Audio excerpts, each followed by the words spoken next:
Petrol आणि डिझेलच्या टंचाईच्या संदर्भात सातत्याने जी चर्चा चाललेली आहे त्यामध्ये साधारणपणे असं लक्षात येतंय की सरासरीपेक्षा पेट्रोल आणि डिझेलची मागणी ही प्रचंड मोठ्या प्रमाणात वाढलेली दिसते। त्याचीही आपूर्ती आपण करतो, पण कुठेतरी याच्यात साठेबाजी होते आहे असे निदर्शनास येत आहे। त्या संदर्भात पुरवठा विभाग आणि गृह विभाग हे जॉईंटली आता कारवाई करतील। मी केवळ आपल्या निदर्शनास आणू इच्छितो की पेट्रोलच्या संदर्भात जी काही सरासरी वापर आपला आहे, मागणी आपली आहे, त्यापेक्षा 23% जास्त आता आपण पुरवठा करतो। 23% मागणी वाढलेली आहे आणि डिझेलच्या संदर्भात तर ही मागणी 52% वाढलेली आहे। 52% जास्ती पुरवठा आपण करतो। म्हणजे सरासरी मागील वर्षी किंवा याही वर्षी प्रतिदिनाचा जो पुरवठा या काळातला त्या पुरवठ्यापेक्षा 52% जास्त डिझेल हे आता पेट्रोल पंपाच्या माध्यमातून आपण पुरवतो आणि तरीही टंचाई सदृश स्थिती ही तयार होते। त्यामुळे अगदी उदाहरण द्यायचं झालं तर अकोल्यामध्ये 154% जास्त खपत झालेली आहे, किंवा छत्रपती संभाजीनगर, बीड, भंडारा, बुलढाणा, चंद्रपूर, बुलढाणा, त्यानंतर गोंदिया, हिंगोली या सगळ्या भागांमध्ये 70% पेक्षा जास्त ॲडिशनल खपत ही त्या ठिकाणी झालेली आहे, ज्याचा पुरवठा हा आपण केलेला आहे। आणि म्हणूनच एकीकडे शेतकऱ्यांना डिझेल मिळालं पाहिजे याकरता आपण प्रयत्न करतो, पण निश्चितपणे त्याचा फायदा किंवा गैरफायदा हा काही लोक घेत आहेत। या दोन गोष्टी महत्त्वाच्या आहेत। एकीकडे नॉर्मल पेट्रोल डिझेलची खपत वाढलेली आहे आणि त्याचवेळी कमर्शियल जे ऑइल आहे, पेट्रोल डिझेल आहे, याची खपत मात्र थोडी कमी होताना दिसते आहे। याचा अर्थ नॉर्मल ही जी वाढलेली त्या ठिकाणी खपत आहे ती कमर्शियलकडे वळवली जाते आहे का याची पडताळणी करणं गरजेचं आहे। त्या दृष्टीनं आज आम्ही आदेश दिलेले आहेत, कारण आपण समजू शकता 52% वाढ आणि त्याची आपूर्ती आपण करतो, याचा अर्थ कुठेतरी याच्यामध्ये कोणीतरी साठेबाजी करताय आणि म्हणून ती साठेबाजी थांबवण्याचा प्रयत्न आमचा चाललेला आहे।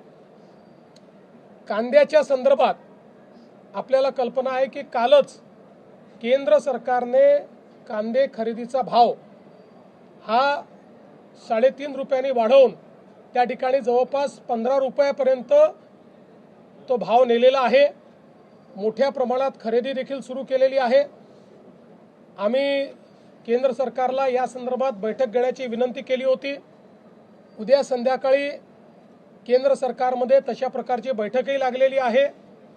कांद्याच्या संदर्भात सातत्याने राज्य सरकार आणि केंद्र सरकार हे इंटरव्हेन्शन करतायत। 15 रुपयाची खरेदी ही आपण सुरू केलेली आहे। मार्केट इंटरव्हेन्शन आपण सुरू केलेलं आहे। निश्चितपणे शेतकऱ्याच्या संदर्भात राज्यातलं सरकार हे संवेदनशील आहेत। काही लोक विनाकारण या संदर्भात राजकारण करू इच्छितात आणि फोटो ऑपॉर्च्युनिटी करण्याचा प्रयत्न करतायत। त्यांनाही माझं सांगणं आहे की जर राज्य सरकारने आणि केंद्र सरकारने 15 रुपयाने खरेदीचा निर्णय केला आहे, तुमच्या काळात कधी केला होता काय दाखवा, तो कधीच दिसणार नाही। आम्ही संवेदनशील आहोत म्हणूनच हे करतो, पण आम्हाला याची कल्पना आहे की एवढं करून भागणार नाही, अनेक गोष्टी कराव्या लागतील आणि म्हणूनच केंद्र सरकारसोबत उद्याला बैठक आम्ही करतो आणि त्या बैठकीतून दीर्घकालीन काय उपाययोजना करता येतील याचा प्रयत्न केला जाणार आहे। काही नेत्यांकडनं सर या कांदा प्रश्नाच्या अनुषंगाने राजकीय आंदोलन सुद्धा केलं जात आहे, त्याबद्दल काय? 100% राजकीय आंदोलन आहे।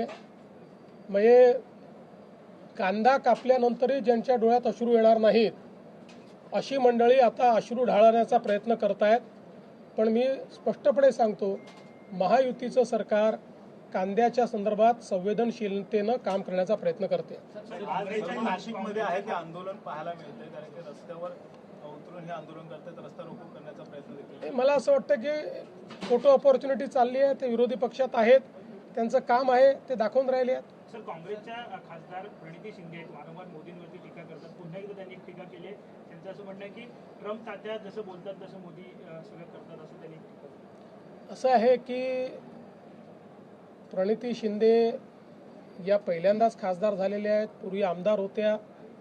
अपेक्षा आहे की अशा लोकांनी मॅच्युरिटीने बोललं पाहिजे, पण कोणी इमॅच्युरिटी दाखवली तर त्याला आपल्याला सांगता थोडी होतं.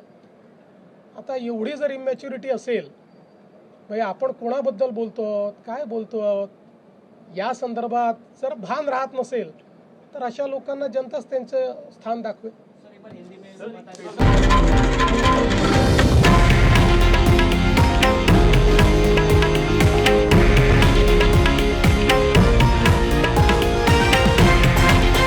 हे आहे देशातील नंबर 1 न्यूज नेटवर्क आणि आपण पाहत आहात TV9 मराठी, एकमेव.